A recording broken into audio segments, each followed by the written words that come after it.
E eu quero te convidar, por favor, a abrir a sua Bíblia, aquele que trouxe a sua Bíblia brochura, ou aquele que não a trouxe, mas a trouxe no celular. A grande maioria dos irmãos já está se utilizando dos meios da modernidade para ler o texto. Abra sua Bíblia, por favor, no Evangelho segundo João, capítulo de número 19. Eu quero ler com vocês do versículo 17, encontrei, até o versículo 22. Mencionando mais uma vez, Evangelho de João, capítulo 19, do versículo 17 até o versículo 22. Tomaram eles, pois, a Jesus, e ele próprio, carregando a sua cruz, saiu para o lugar chamado Calvário, Gólgota em hebraico, onde o crucificaram, e com ele outros dois, um de cada lado, e Jesus no meio. Pilatos escreveu também um título e o colocou no cimo da cruz. O que estava escrito era: Jesus Nazareno, o Rei dos Judeus. Muitos judeus leram este título, porque o lugar em que Jesus fora crucificado era perto da cidade, e estava escrito em hebraico, latim e grego.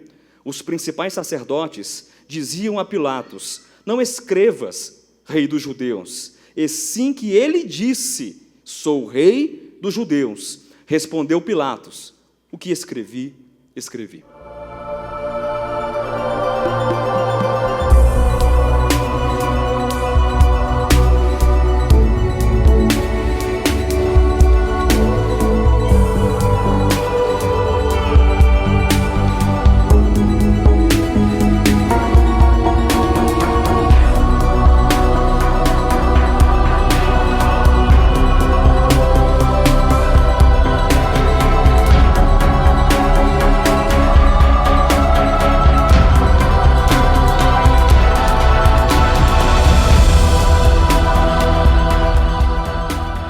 Amados, Deus colocou no meu coração um sentimento de ministrar ainda nessa temática de conversando sobre o Evangelho, uma conversa sobre o Evangelho. Não quero sair dessa temática que o pastor Alexandre tem trazido a nós nas últimas semanas.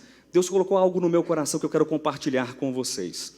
Um sentimento já de algum tempo, e sempre que eu tenho a oportunidade de ministrar, então eu trago aquilo que Deus coloca no meu coração, que vai sendo cultivado, que vai sendo nutrido e trabalhado no decorrer dos dias e das semanas que Deus Ele propõe algo dentro do meu coração. É um tema que eu posso dizer que é um dos temas mais importantes das Escrituras. É um dos temas mais importantes da fé cristã.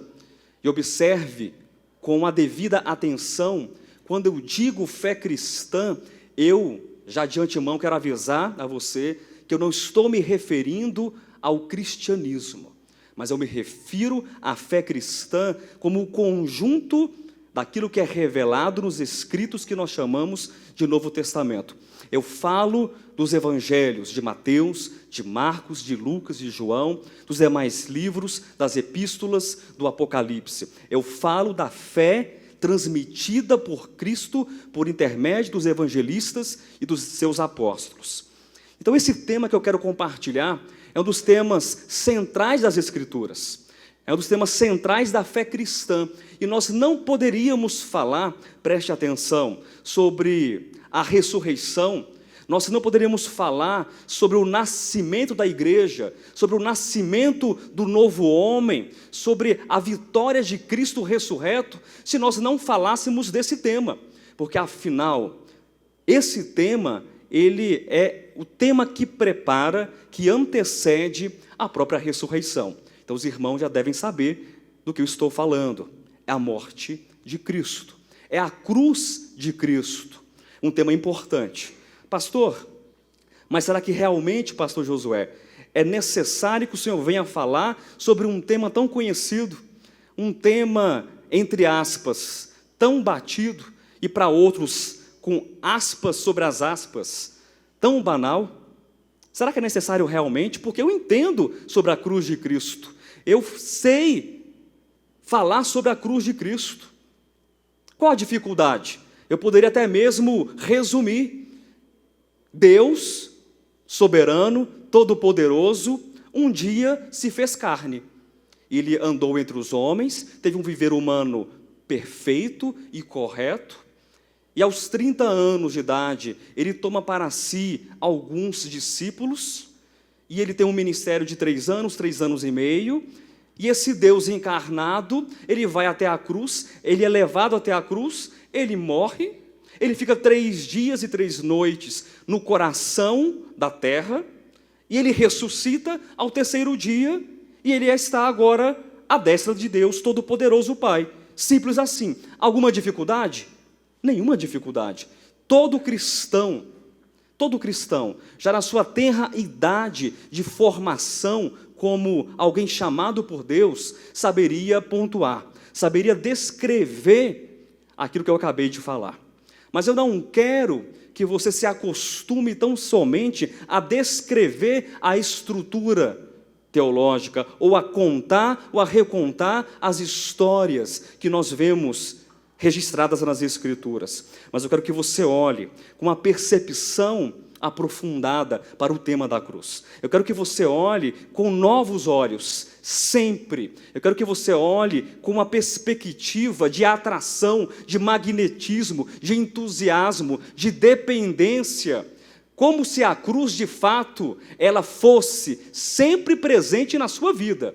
Pastor, como se fosse, porque nem sempre ela é presente, nem sempre ela é atuante, não por falha de Deus, mas por minha falha, porque o meu coração tende a se distanciar de Cristo, o meu coração tende a se distanciar da cruz de Cristo. Então eu quero que você olhe para a cruz de Cristo nessa perspectiva. E o tema da mensagem de hoje é o paradoxo da cruz e o princípio da encarnação. Você entendeu o tema?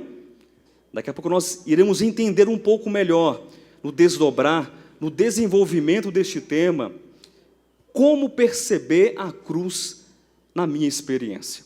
Como perceber a cruz de Cristo em nossa experiência. E eu quero dividir a mensagem de hoje em 3 partes. Na primeira parte, eu quero tratar de maneira muito sucinta, de maneira muito breve, quando a cruz, enquanto um símbolo do cristianismo, lembra que bem no início da mensagem eu falei, não confunda cristianismo com a fé cristã, lembram disso? Então atente para essa palavra, para essa declaração. No primeiro momento dessa ministração, eu quero tratar da cruz como um símbolo dessa instituição humana denominada religião cristã ou cristianismo. Em um segundo momento, nós queremos contemplar aquele que está crucificado. Deixa eu corrigir, ele não está crucificado. Aquele que foi crucificado.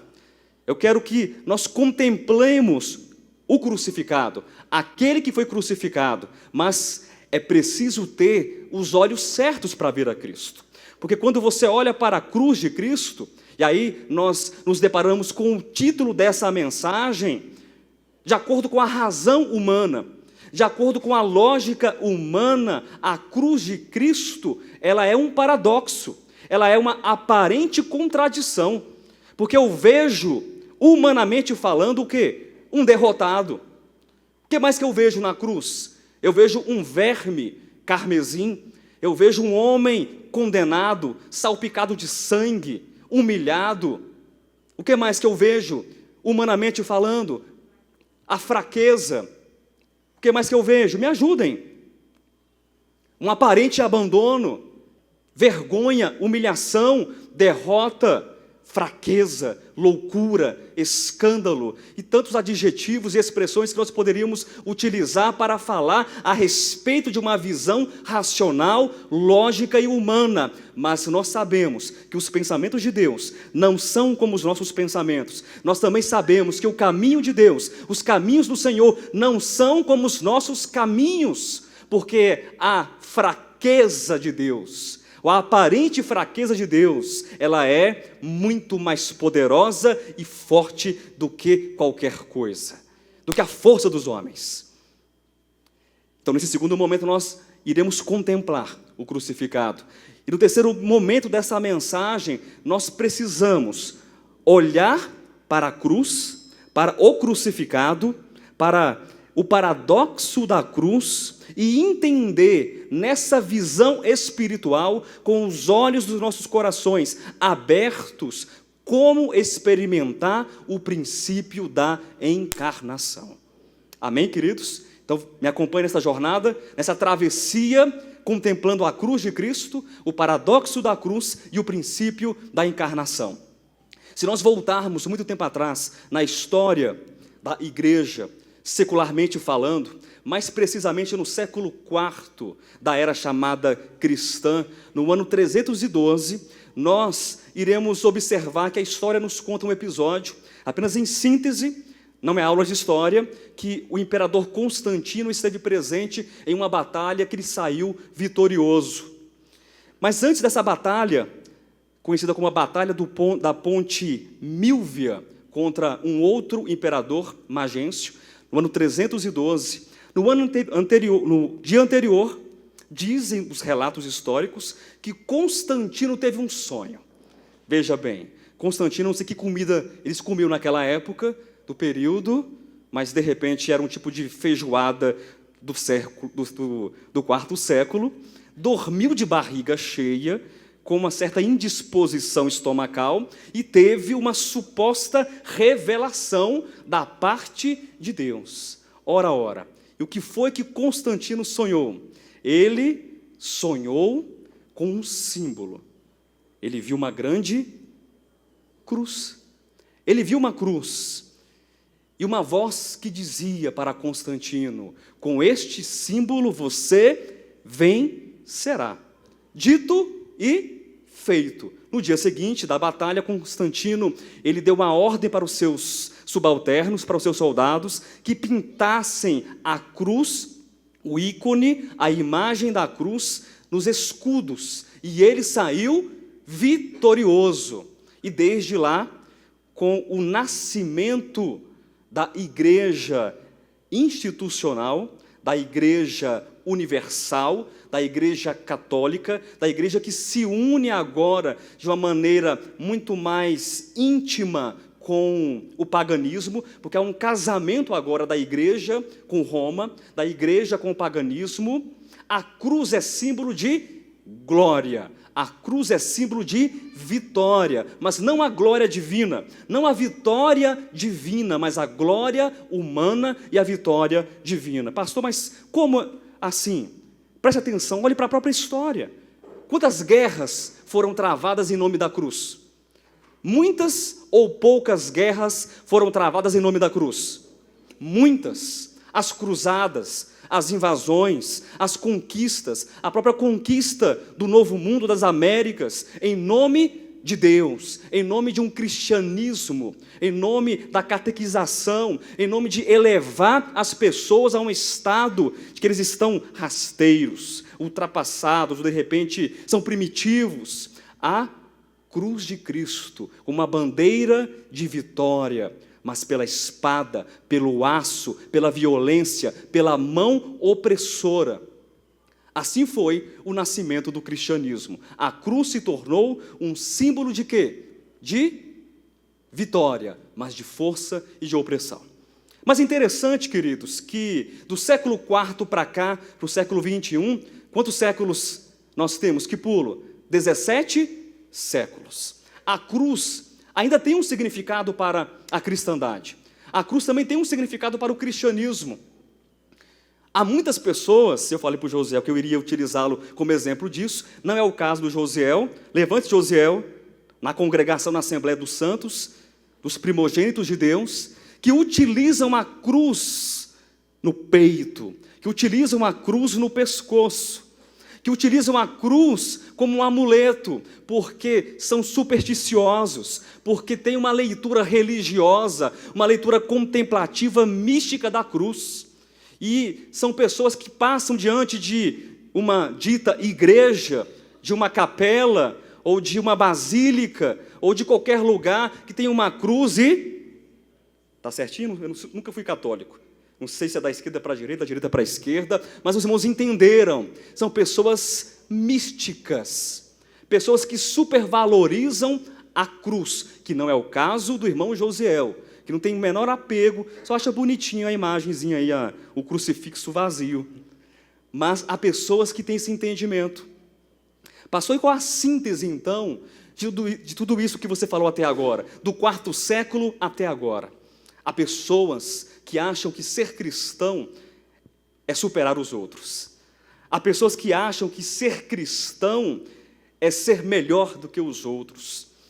Há pessoas que acham que ser cristão é tirar vantagem, porque recebeu um salvo-conduto da parte de Deus, como se essa religião, que é uma religião humana, nos favorecesse ao ponto de dizer que nós somos melhores do que o nosso próximo. E, infelizmente, nesse sentido, queridos, a cruz de Constantino ainda está viva. Alguns dias atrás, eu recebi no meu grupo de família, da família Jorge, para quem não sabe, eu sou Jorge também. Eu escolhi colocar apenas Argolo para facilitar, mas a minha família é Jorge, do lado da minha mãe, faço parte de um grupo em que, vez ou sempre, eu recebo aqueles vídeos que os irmãos também recebem em seus grupos, né? De pregações, de testemunhos. Eu recebi um vídeo de 3 minutos de um grande congresso que é realizado todos os anos lá no sul do Brasil, lá nas bandas onde o pastor Moisés mora, lá em Santa Catarina. Vocês me entenderam? Um grande congresso que acontece todos os anos. Entenderam, né? Amém, glória a Deus por isso. Entendeu, né, povo? Não vou fazer o radinho aqui não, porque eu tenho vergonha disso. E também o Saci e outras invenções desse povo. Mas eu recebi esse vídeo, voltando ao assunto, em que o cristão, ele condenava aqueles que eram diferentes deles, porque a postura daqueles de fora não era igual à postura daqueles que estão do lado de dentro. E eu quero dizer uma coisa importante para você. Quando a gente fala de cristão, isso te remete ao quê? Vamos fazer aqui um jogo de palavras, um jogo de associações. Quando você fala de cristão, você fala de quê? De Cristo. Então, se eu falo de cristão, isso me remete a Cristo. Eu já falei aqui pelo menos uma centena de vezes que cristão significa pequeno Cristo. E se eu falo de Cristo, eu preciso lembrar, eu preciso recobrar e falar do quê? Da cruz de Cristo. Não existe cristão sem Cristo, não existe Cristo sem cruz. Vamos repetir? Não existe cristão sem Cristo, não existe Cristo sem cruz. E é muito interessante, queridos, quando nós assistimos esses vídeos, eu não preciso falar muita coisa a respeito disso, os irmãos devem saber tanto quanto eu, que os irmãos, eles de fato se postam como pessoas extraordinárias, que condenam os outros, porque os outros não vestem, Vera, as roupas que eu visto. Os outros não frequentam os lugares que eu frequento. Não comem a comida que eu como. Não cantam, Josiel, as músicas que eu canto, que eu ouço. Portanto, os outros, que são os outros de verdade, são uma classe, uma subcategoria de seres humanos que estão de fato e de verdade destinados ao fogo eterno do lago de fogo e enxofre pelos séculos dos séculos, e os anjos dirão amém. Mas eu não vejo uma cruz assim. Eu não vejo um Senhor que passa pela cruz e nos convida a passar pela cruz para que nós, ao contemplarmos esta cruz, tenhamos esse pensamento. Eu não vejo uma cruz que apenas como um símbolo, um patuá, uma mandinga, um amuleto, ela me protege sem ter o devido conhecimento do significado e da realidade da cruz para o cristão. Nós somos cristãos. Amém? Amém. Diga, eu sou cristão. Mas você não faz parte do movimento do cristianismo.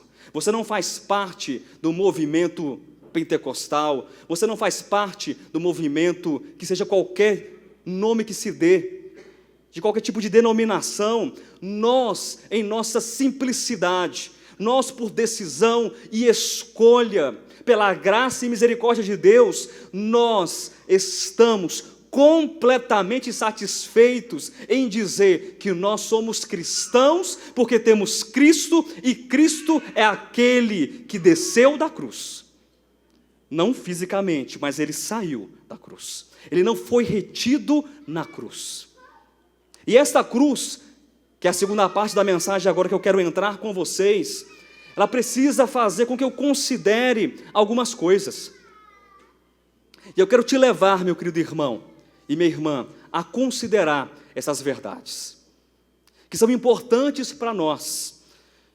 Eu acredito que nenhum de nós nesta noite esteja nesses dois lados, nesses extremos que eu passei para vocês, daquele que oprime ou daquele que é supersticioso. Amém? Nós não estamos em nenhum desses dois lados. Mas, quem sabe, quando nós olhamos para a cruz, nós não a consideremos como ela deve ser considerada. Eu não preciso perguntar para nenhum de vocês se vocês acreditam que Jesus Cristo é Deus. Preciso perguntar? Não. Todos vocês acreditam nisso. Todos vocês testemunham isso. Eu não preciso perguntar, porque eu sei a resposta. Mas eu gostaria de fazer uma pergunta para vocês. Eu quero perguntar para vocês, mas deixa eu ler um versículo antes aqui. O versículo 19. Pilatos escreveu também um título e o colocou no cimo da cruz, ou seja, no topo da cruz. E esse título constava o quê? O que estava escrito era: Jesus Nazareno, o Rei dos Judeus. Os judeus ficaram satisfeitos com esse título, escrito em hebraico, latim e grego? Ficaram satisfeitos? Não. Eles interpelaram, eles reclamaram. Diga ou escreva, Pilatos, que ele disse que ele é o rei. Nós não dissemos que ele é o rei. Se ele quiser falar, que ele diga que ele é o rei dos judeus. A cruz de Cristo, Jesus, o Nazareno, rei dos judeus. Eles tinham dificuldade de enxergar a divindade do Cristo, sim ou não? Os judeus enxergaram que aquele homem, aquela raiz ali, aquele homem semelhante a uma raiz de terra seca, era Deus. Eles não enxergaram. Aquele tabernáculo humano contendo a própria divindade, porque nele habita corporalmente toda a plenitude da divindade. Eles não enxergaram quem era aquele homem surrado, aquele homem humilhado, aquele homem vituperado, maltratado, cuspido, escarnecido. Mas nós que vivemos tanto tempo depois dessa história ter ocorrido, nós não temos a menor dificuldade de olhar pelos olhos da fé para a cruz, e essa cruz completamente vazia, e o túmulo também vazio. Nós não temos dificuldade de entender que aquele homem é Deus, Deus encarnado. Mas a pergunta que eu quero fazer para você é: você está disposto a fazer o que Deus fez? Você está disposto a agir, Cadmo, como Deus agiu? Porque olhar para a cruz significa agir como Deus agiu, ou pelo menos considerar se eu quero ou não quero agir como Deus agiu. Olhar para a cruz significa pesar na balança espiritual o meu próprio coração. Olhar para a cruz significa perguntar se eu quero abrir mão, se eu quero continuar com Cristo, se eu quero caminhar com Cristo.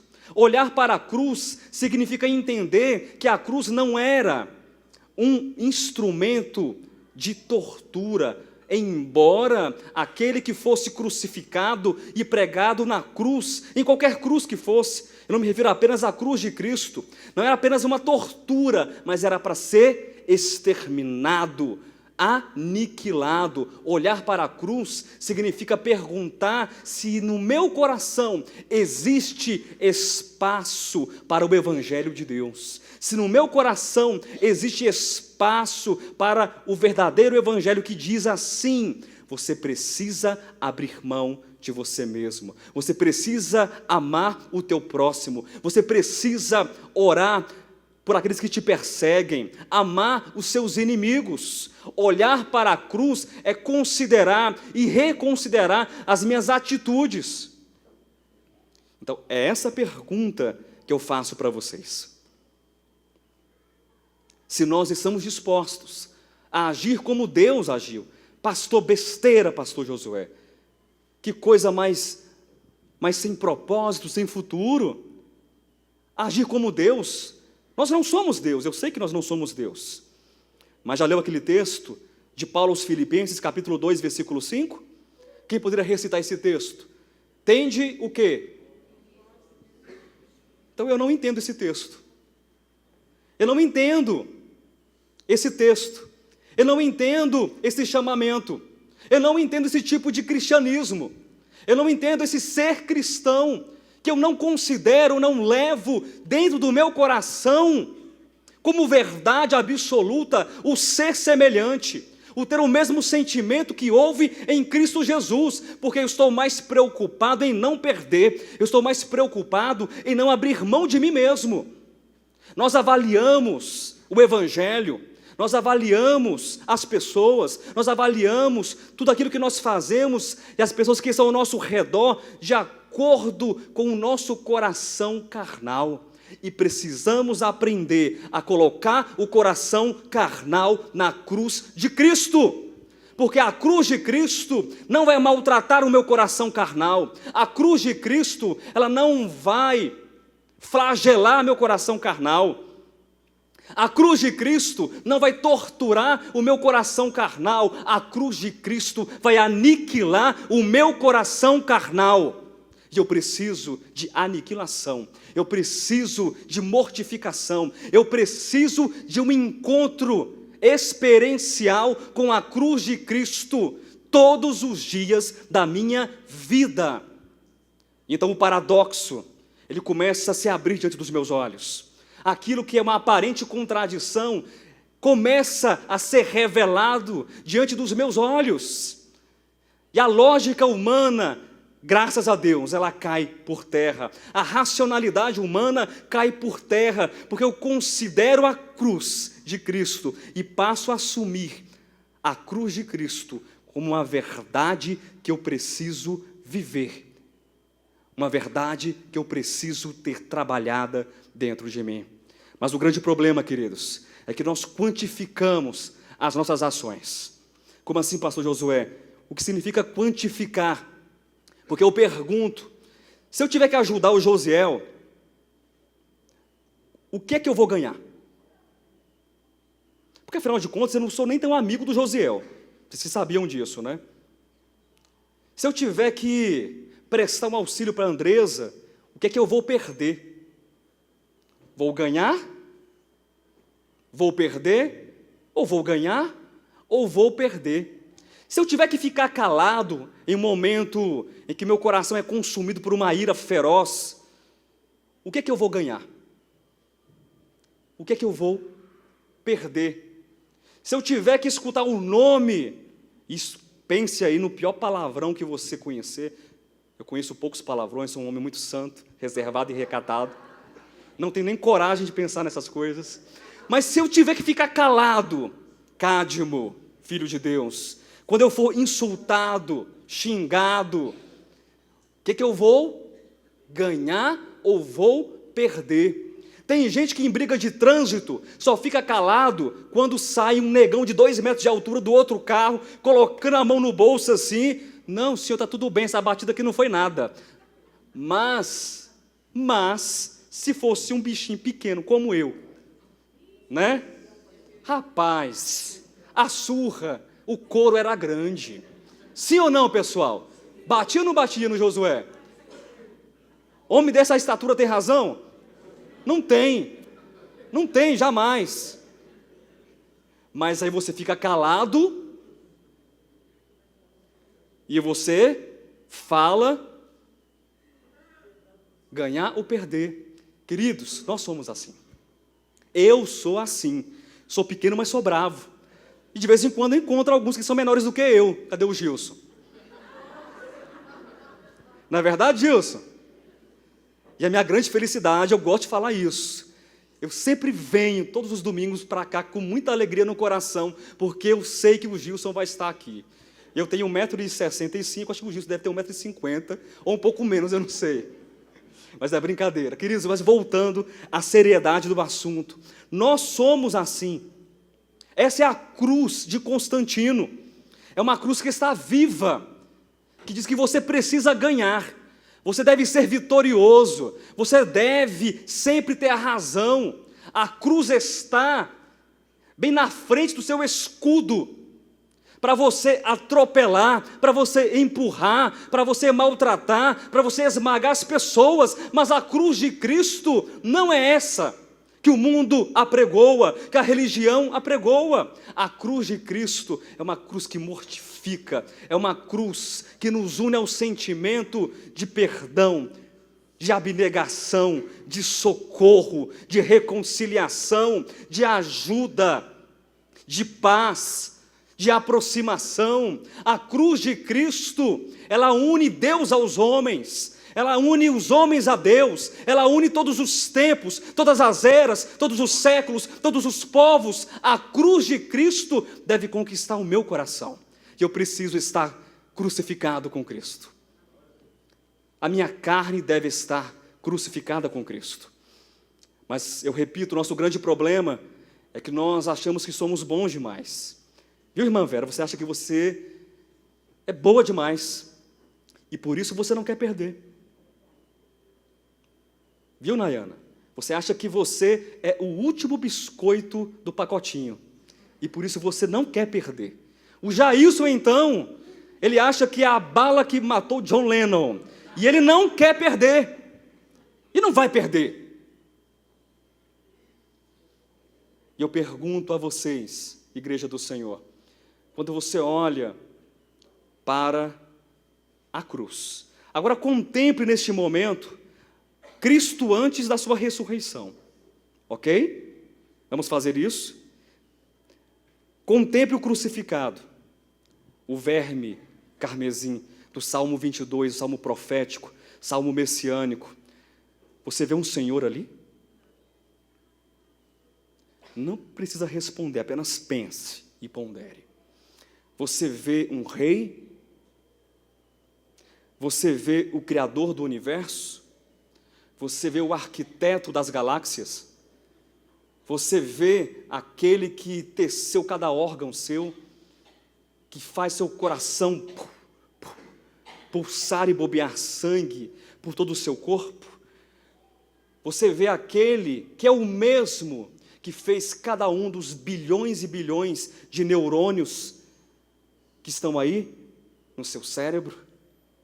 Você vê o Senhor dos judeus, você vê o Senhor dos romanos, você vê o Senhor dos gregos, dos brasileiros, dos croatas e dos franceses. Você vê? E por que então eu me considero tão especial assim? Porque eu me considero tão Superman, tão Mulher Maravilha, tão intocável? Porque eu me considero uma pessoa que não pode jamais receber um escárnio, receber um insulto? Porque eu me considero uma pessoa tão importante que não pode ter um pingo de prejuízo nessa terra? Sabe quem pode abrir mão de alguma coisa? Somente aquele que tem. Quem nada tem, não pode realmente abrir mão de alguma coisa, porque não tem. Você respira? Quem respira aqui? Levanta a mão para ver se está vivo de verdade. Glória a Deus, tem muita gente viva aqui. Você respira? Você pagou por quanto? Quanto você pagou, Rodolfo, por este ar que você está respirando agora? Fala, meu irmão, sei que você é um homem abonado, cheio de riqueza. Eu sei que na criação você estava com Deus.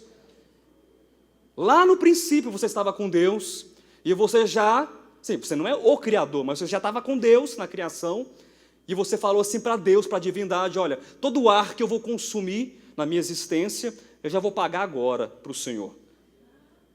Rodolfo fez isso. Nós nada possuímos neste mundo. A roupa que você veste, o ar que você respira, a comida que você come, a casa onde você dorme, o carro que você anda, tudo que você acha que tem não é teu, mas é dádiva, é graça, é presente do nosso Deus Criador, poderoso, gracioso e misericordioso. Nós somos existências que vivem nele. Nós somos existências que subsistem nele. Nós somos existências que existem porque ele é. Glória a Deus por isso. Eu quero ler alguns textos com vocês. Textos que vocês conhecem de cor e salteado. Mas eu faço questão para que a palavra fique ainda mais firme no seu coração. Porque somente aquele que tem, Jailson, pode abrir mão do que tem, para que eu considere a cruz de Cristo. E eu que não tenho nada, fico dizendo que eu sou alguma coisa. Abra sua Bíblia, por favor. Lá na Bíblia hebraica, viu? Aprendi esse conceito agora, ó. Lá na Bíblia hebraica, livro de Isaías, capítulo número 40. Nós estamos falando daquele que é. Estamos falando daquele que tem. Eu quero que você compare, meu querido irmão, minha querida irmã, se você se enquadra em algum dos adjetivos aqui, dessa classificação desse texto que eu vou ler. Se você se enquadrar, não tem problema. A palavra não é para você, Vânia. Viu? Não é para você. Isaías 40, versículo 12 até o 14, depois do versículo, vejamos, do 21 até o 26, quem achou, diga graças a Deus. É uma pergunta, e eu quero que você responda essa pergunta. De repente, você coloca o seu nome, se for o caso. Por favor, não tenha vergonha, pegue uma caneta, de preferência marca texto, e coloque o seu nome na resposta ao lado do texto, se for você. Quem na concha de sua mão mediu as águas e tomou a medida dos céus a palmos? Você propõe o seu nome aqui? Quem recolheu na terça parte de um efa o pó da terra, e pesou os montes em romana, e os outeiros em balança de precisão? Você gostaria de colocar o seu nome aqui? Quem guiou o Espírito do Senhor, Rodolfo? Foi você? Ou como seu conselheiro o ensinou? Com quem tomou ele conselho, para que lhe desse compreensão? Quem o instruiu na vereda do juízo, e lhe ensinou sabedoria, e lhe mostrou o caminho de entendimento? Versículo 21. Acaso não sabeis? Porventura não ouvis? Não vos tem sido anunciado desde o princípio? Ou não atentastes para os fundamentos da terra? Ele é o que está assentado sobre a redondeza da terra, cujos moradores são como gafanhotos. É ele quem estende os céus como cortina e os desenrola como tenda para neles habitar. É ele quem reduz a nada os príncipes e torna em nulidade os juízes da terra. Mal foram plantados e semeados, mal se arraigou na terra o seu tronco, já se secam, quando um sopro passa por eles, e uma tempestade os leva como palha. A quem, pois, me comparareis, para que eu lhe seja igual? Diz o Santo. Levantai ao alto os olhos e vede, quem criou estas coisas? Aquele que faz sair o seu exército de estrelas, todas bem contadas, as quais ele chama pelo nome. Por ele ser grande em força e forte em poder, nenhuma só vem a faltar. Você se arrisca, você se aventura a colocar o seu nome em alguma classificação dessa aqui? Este tem? Este do qual o texto diz, este tem algo? Ele é algo? Ele tem? Sim ou não? Ele tem? As estrelas foram contadas uma a uma por ele? As estrelas receberam nome uma a uma por ele? E os planetas e as criações todas cabem na palma de sua mão? E ele conhece a todos? Este tem? Este é? Graças a Deus. Mais um texto, por favor. Volte mais um pouquinho.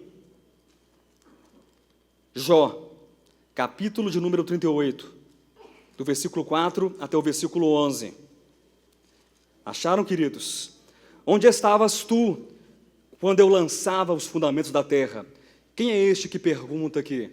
E para quem é esta pergunta? Deus perguntando para o Josué. Porque eu sou esse Jó. É Deus perguntando para você, Silvia. Viu? Não se engane, meu irmão. Esse texto foi escrito para você. É para você, Vera. É para você, Vânia. É para cada um de nós. Amém? Onde estavas tu quando eu lançava os fundamentos da terra? Dize-mo, se tens entendimento. Quem lhe pôs as medidas, se é que o sabes? Ou quem estendeu sobre ela o cordel? Sobre que estão fundadas as suas bases? Ou quem lhe assentou a pedra angular? Quando as estrelas da alva juntas alegremente cantavam e rejubilavam todos os filhos de Deus? Ou quem encerrou o mar com portas quando irrompeu da madre? Quando eu lhe pus as nuvens por vestiduras e a escuridão por fraldas? Quando eu lhe tracei limites e lhe pus ferrolhos e portas, e disse, até aqui virás, e não mais adiante, e aqui se quebrará o orgulho das tuas ondas? Prestaram atenção nesse texto? Nós nos enquadramos no texto de Isaías, naquelas respostas lá, nós nos enquadramos no texto de Jó, nós temos alguma coisa? Nós somos alguma coisa? Tá, mais segura aí, eu quero ler. Você está olhando para a cruz, não esqueça disso, para o crucificado, para aquele verme carmesim. Abra sua Bíblia, mas apenas um texto.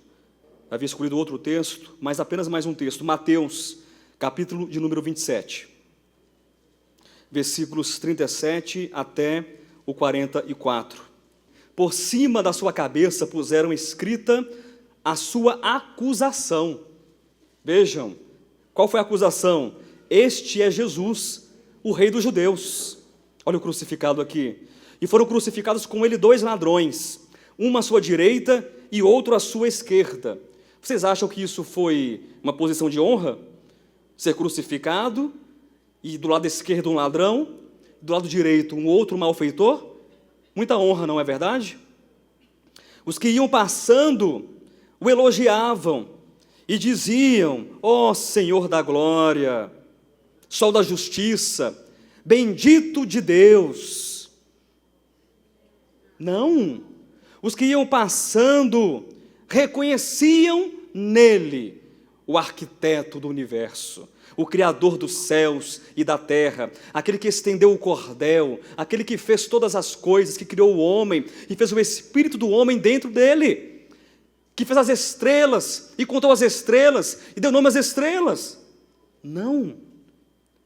Iam passando, blasfemavam dele, maneando a cabeça e dizendo, ó tu que destróis o santuário, em 3 dias o reedificas, salva-te a ti mesmo. Se és filho de Deus, e desce da cruz. De igual modo, os principais sacerdotes, com os escribas e anciãos, escarnecendo, diziam, salvou os outros, a si mesmo não pode salvar-se, é rei de Israel, desça da cruz. E creremos nele, confiou em Deus, pois venha livrá-lo agora, se de fato lhe quer bem, porque disse, sou filho de Deus. E os mesmos impropérios lhe diziam também os ladrões que haviam sido crucificados com ele. Eu quero que você, em nome de Jesus, Tente pintar um quadro mental agora. Eu disse para você contemplar não o túmulo nesse momento, o túmulo vazio, mas o crucificado. É um homem que está preso à cruz. Um homem que está ferido na cruz. Um homem cuspido, um homem com a coroa de espinhos, maltratado, escarnecido, humilhado. Mas este mesmo homem, que é o verme, o condenado, como uma raiz seca, sem aparência, sem formosura, sem beleza, sem atrativo algum, este mesmo homem é o Deus de Isaías capítulo 40. É o mesmo Deus de Jó capítulo 38. É o mesmo Deus também de Mateus capítulo 27. É o Senhor da glória, é o sol da justiça, é o bendito de Deus, é o braço do Senhor, é a força, é a sabedoria divina, é o princípio da criação, é o herdeiro do universo, é o Senhor de tudo e de todos, e também este mesmo Deus é este verme carmesim. Este mesmo Deus é aquele que decidiu, ele não foi obrigado, ele não foi coagido, ele não foi, de repente, colocar um 38 na cabeça dele: ó Jesus, você vai morrer agora, você vai ter que ir para a cruz. Ele se entregou, ele decidiu ir até a cruz. Você conseguiu pintar esse quadro? Conseguiu pintar esse quadro diante dos seus olhos? Como o próprio apóstolo Paulo declara aos irmãos da Galácia, e ele repreende os irmãos da Galácia: o que é que está acontecendo com vocês, ó Gálatas insensatos? Porque eu pintei, o termo grego, eu pintei a Cristo este crucificado diante dos vossos olhos, e vocês deixam agora este evangelho, vocês abandonam agora este Cristo crucificado, esta mensagem da cruz, essa mensagem de libertação e de salvação, e passam para um falso evangelho. Nós precisamos ter essa pintura vívida diante dos nossos olhos, nós precisamos ter essa pintura dentro do nosso coração, e quando eu olhar para a cruz de Cristo, todos os dias, onde quer que eu esteja, qualquer circunstância, qualquer ambiente, sendo maltratado, sendo elogiado, sendo apontado, sendo escarnecido, não importa, sendo ajudado, sendo socorrido, sendo mentindo com o meu nome, eu preciso olhar para a cruz de Cristo e contemplar um Deus absoluto, um Deus soberano, um Deus criador, mas um mesmo Deus que se fez homem, que assumiu a posição de servo, como de um escravo, o menor dos escravos, aquele que cinge o seu próprio lombo com uma toalha e lava os pés dos seus discípulos, dos seus colegas, dos seus amigos, dos seus amados. Um Deus que é misericordioso, um Deus que me ensina a caminhar, um Deus que me ensina a ser melhor, um Deus que me ensina, porque é um Deus que estava na cruz reconciliando a mim com Ele mesmo, reconciliando o universo com Ele mesmo, reconciliando a humanidade com Ele mesmo, um Deus que compra a humanidade, que recobra a humanidade com seu próprio sangue. Isto é cruz, isto é salvação, isto é evangelho. E o paradoxo da cruz, a aparente contradição da cruz, ela se explica agora diante dos meus olhos, ela se revela agora dentro do meu coração, e eu vejo na humilhação a força de Deus, eu vejo na loucura a sabedoria de Deus, eu vejo na fraqueza o poder infinito e incomensurável de Deus, eu vejo naquelas amarras da cruz, eu vejo nos pregos da cruz a minha e a sua libertação, eu vejo naqueles braços abertos o meu começo e o meu recomeço, todas as vezes que eu necessitar do Cristo crucificado. Nós contemplamos este Cristo, E esse paradoxo agora não me é mais difícil. Esse paradoxo, essa aparente contradição, ela agora, diante de mim, ela é recebida com graça. E vendo agora o crucificado, eu preciso, e estarei encerrando agora na terceira parte dessa mensagem, eu preciso experimentar o princípio da encarnação. Eu preciso olhar para a cruz e entender que quando eu falo de Senhor da Glória, eu falo do quê? Daquele que tem, sim ou não? Quando eu falo, igreja, de Senhor da Glória, eu falo daquele que tem? Eu falo daquele que é? E quando eu falo de mim, eu falo daquele que é? Quando eu falo de mim, eu falo daquele que tem? Quando eu falo do Senhor da Glória, aquele que tem, aquele que é, mas eu também falo do verme carmesim, que mesmo tendo tudo, mesmo sendo, não usurpou ou não julgou ser igual a Deus, mas se esvaziou.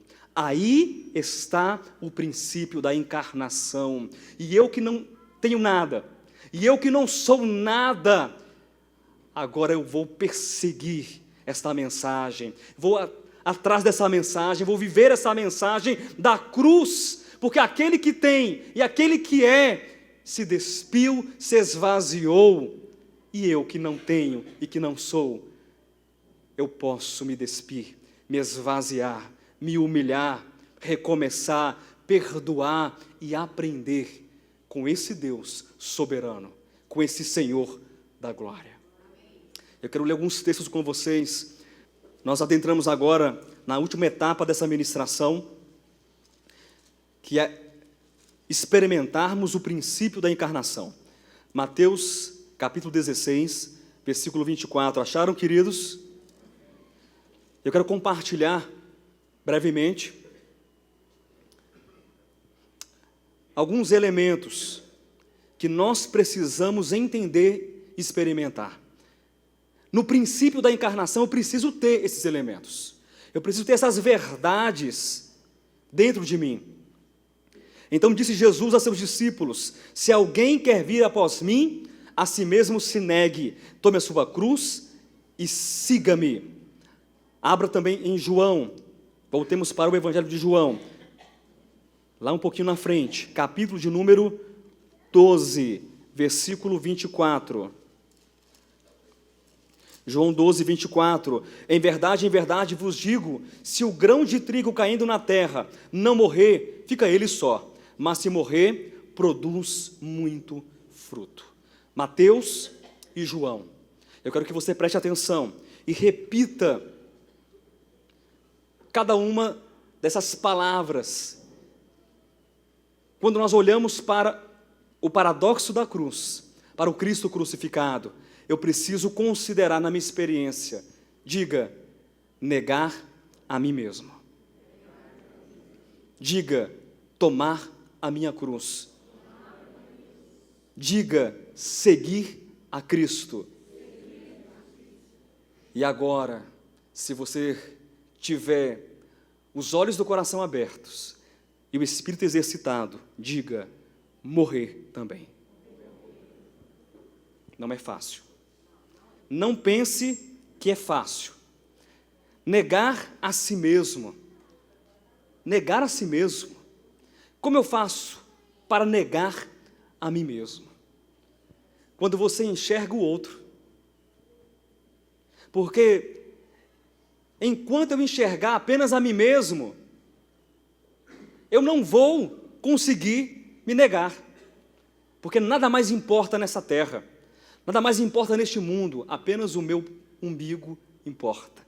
Apenas o meu mundinho importa. Apenas as minhas querelas, as minhas escolhas, as minhas brigas, as minhas rixas. Apenas os meus interesses. Apenas aquilo que eu quero importa. Mas quando eu olho para o outro, eu olho para o próximo. E se existe alguém que fala de próximo com propriedade na Bíblia, este chama-se Jesus de Nazaré. Não há ninguém que fale do próximo como Jesus. Então vamos aprender com Cristo a falar, a tratar e a enxergar o próximo. Quero ler um texto com vocês em Filipenses, que retrata essa questão de negar a nós mesmos. Abra em Filipenses, capítulo de número 2, do versículo 1 até o versículo 4. Eu vou adiantar a leitura, pode ser, pessoal? Se há, pois, alguma exortação em Cristo, alguma consolação de amor, alguma comunhão do Espírito, se há entranhados afetos e misericórdias, completai a minha alegria, de modo que penseis a mesma coisa. Irmãos, isso é negar a si mesmo. Mas, e quando o outro não tem razão? Escute. Não é dar razão para quem não tem, mas escute. Seja humilde, seja paciente, seja compassivo, seja misericordioso. Quem sabe o outro está certo e você está errado? Não é possível, porque eu tenho experiência, eu sei como resolver, eu sei como entrar, como sair, como falar, eu sei, eu sou o bonzão, eu sou o cara, né, Jailson? A bala. Penseis a mesma coisa, tenhais o mesmo amor. Queridos, ter o mesmo amor significa que quando houver discordância entre nós dois, Vera, porque isso pode acontecer, eu penso uma coisa e você pensa outra completamente diferente, mas se nós temos o mesmo amor, o mesmo sentimento, o respeito, fica bom, não fica? Ainda que nós pensemos de maneira diferente, o amor nos une, o amor é a ponte que nos une, e essa ponte é a cruz de Cristo, que me faz ver o outro como meu semelhante, como alguém igual a mim mesmo. Versículo 4 ainda, sejais unidos de alma, queridos, tendo o mesmo sentimento, nada façais por partidarismo ou vanglória, mas por humildade, considerando, isso aqui é negar a si mesmo, eu estou no mesmo tópico, negar a si mesmo, considerando cada um menor do que a si mesmo. Você é pequeno, José, viu? Se tem alguém que é grande aqui, sou eu. Entenderam, né? Se tem alguém que pode aqui, sou eu. Se tem alguém aqui que tem razão, sou eu. Não. Esse não é o sentimento de Cristo. Esse não é o sentimento da cruz de Cristo, da reconciliação. Qual é o sentimento? Veja o outro como alguém maior do que você mesmo. Mas eu sou maior. Que bom que você é maior. Já que você é maior, você tem a oportunidade de servir aquele que é menor. E o maior, servindo o menor, fará com aquele que é menor cresça. E o maior serve, e o menor é servido. E o menor será maior algum dia, e também servirá. Mas aquele irmão só sabe ser servido. Já pensou nisso? Tem gente que reclama desse jeito. Aquele irmão só quer comer, só quer ser servido, tudo mastigado. É nesse modelo?